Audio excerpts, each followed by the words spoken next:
உன் பங்கிலே 10 ஆமா என்ன பெண்களை சேர்த்து என் பங்கிலே 10 தந்திரி பெண்கள் அழைத்து வா. என்ன உன் புறம் கிளைத்தா உனக்கு நான் ஆள், என் பரம் கிளைத்தா எனக்கு நிக்கல. ஐயே சொல்வது கேங்க. பகடைங்கிறது பெருசல்ல. நான் ஆகப்பட்ட மாயாஜாலம் மாயாதந்திரம் எல்லாம் கற்றவன். ஒருவேளை இந்த பகடையில் நான் ஜெயித்து விட்டா நீங்க எனக்கு என்ன செய்வீங்க? அப்படியா? பகடை ஆடுவோமடி, பிறகு பேசுவோம். பகடையில யார் வெற்றி பெறுகிறாரோ அதுபடி செய்யட்டும். அப்படியா? ஆகட்டும். மங்கையாரி முதல் தன்னை மந்திரி பெண்ணை தான் அழைத்து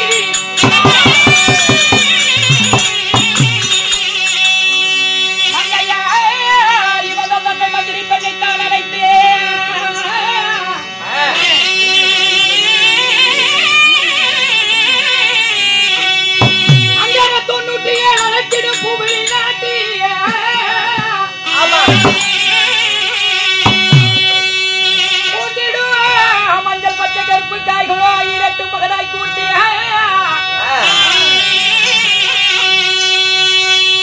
பாங்கிய பகடசாலை தயவுடன் அலங்கரிப்பாயோ.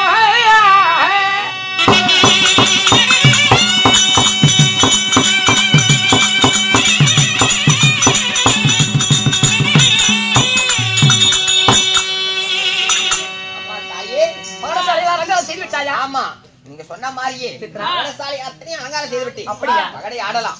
இருந்தாலும் நான் சொல்வது கேளுங்க. ஆகட்டுமா?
கொடுக்கப்பட்டது காஞ்சாணி 20 ரூபாய். பல்லாண்டு பல்லாண்டு பல கோடி 100 ஆண்டு வளர கலைக்குழு சார்பாக மனமார்ந்த வணக்கம்.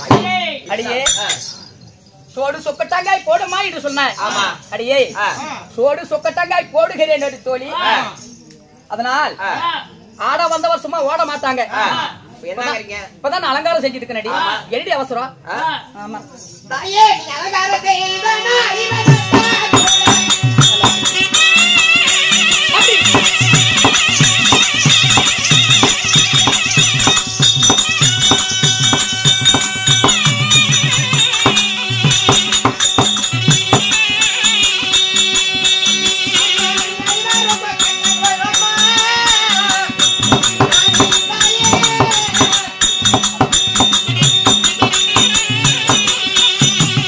அம்மா கோடி பக்கத்தை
முடி பாச்சு. ஆமா ஆட்டத்துல நான் கேட்டது விழுந்துட்டா நீங்க எனக்கு அடிமை.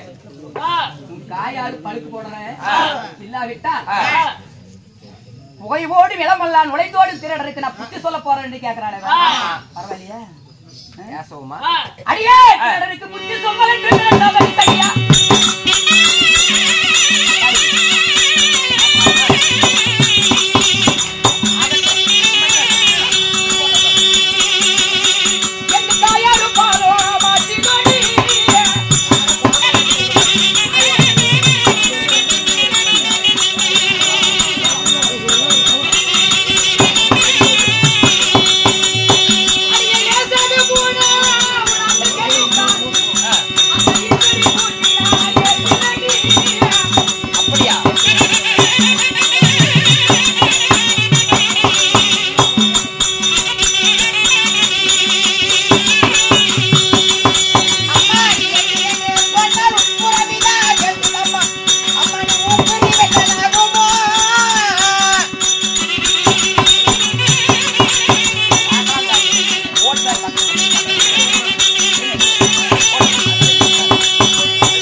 சொல்லலாகுமா?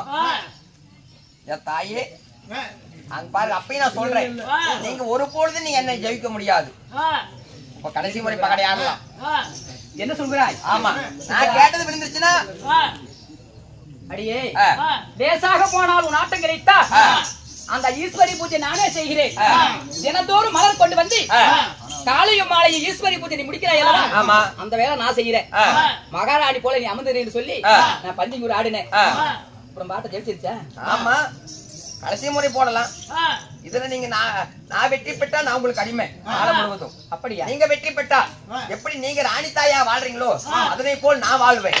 நீங்க எனக்கு அடிமை பண்ணி நீ செய்ய வேண்டும். நான் கேட்டது பாத்துக்கோ.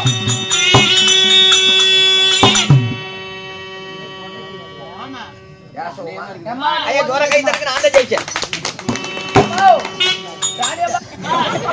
அப்பயே நான் சொன்னதில்ல, மாயாஜால மந்திரம் தந்திரம் மாயவசி எல்லாம் நான் கற்றவன். என் மீது நீ வந்து பகடையாடி ஜெயிக்க முடியுமா? எத்தனையோ பேர்கிட்ட நான் பகடையாடி ஜெயிச்சு வந்திருக்கேன். ஆளுக்காரனே உங்கையா எழுந்ததனால் உன்மாட்டம் ஜெயித்ததனால்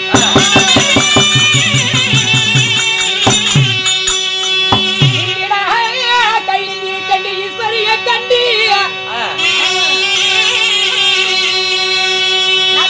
வரவு பெற்றி நிமிஷமே வருவேன் பாங்கி.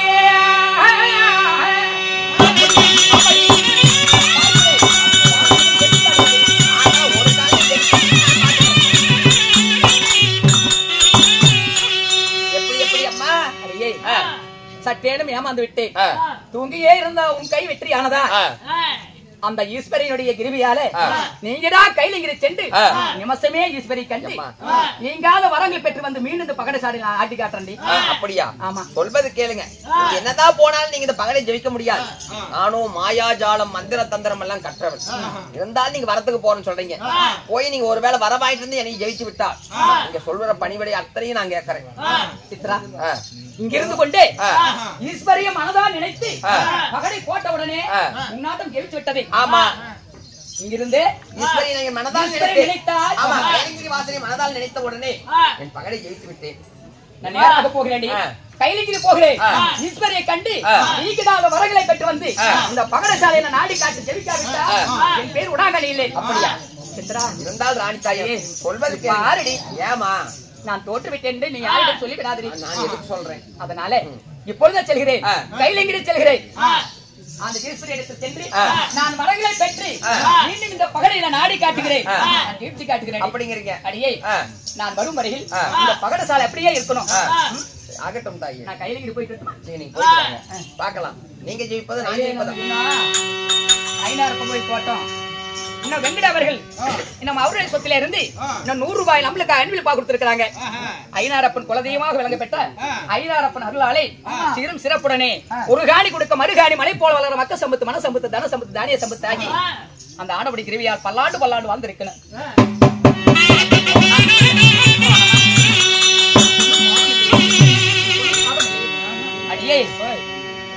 என் ஆசைக்குரிய விராடசகி சித்தரரேகா அந்த ஈஸ்வரிய மனதா நினைத்தால் அவன் ஆட்டம் ஜெயிச்சு விட்டது. நான் இப்பொழுதே சென்று கைலிங்கிரி சென்று அந்த ஈஸ்வரிடத்தில் சென்று நான் பகலிலே வெற்றியாக வேண்டும் அப்படின்றி ஈஸ்வரிடத்தில் இப்படியே நான் வரம் பெற்று வருகிறேன். கைலிங்கிரி போகிறேன். நீ வரியா? நானும் வருவேன். அப்படியா? நீ தானே நான் வரும் வரையில் பகலசாலையில் அப்படியே இருக்க வேண்டும். புறப்படுவோமா? இருக்கிற மாதிரியே இருக்கும். விட்டிற வரைக்கும் இருக்கும். நான் அந்த நாளே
கைலிங்கிரி அதிகாரத்துல வந்து விட்டோம். அதனால் பார்வதியை பூஜை முடிக்க பலவிதமான மலர்களெல்லாம் கொண்டு அந்த தேவியை தரிசிக்க வேண்டும் அல்லவா? நாங்க பூக்கள் எடுத்துட்டு வந்து பூக்கள் போடணும். எங்க ஒரு பூ கூட காணுமே? எங்க ஒரு பூ கூட காணும்னு சொல்லி. ஆமா, பூ ஒண்ணு கூட இல்லைங்க. நீ எல்லாம் மலர் எடுத்தே இல்லையா? நான் மலர் எடுத்தேன். என்ன நான் எடுத்துக்கிறேன்னா எருக்கும் போது தான் எடுத்து வச்சிருக்கேன். அப்படியா? எதுக்கு? மாலை கட்டி விநாயகனுக்கு போறதுக்கு. பாட்டியல் கொண்டு போய் போடு. போய் பூ எடுத்துட்டு வாப்போ. எங்க போடு? எங்க போட்டு பூக்களை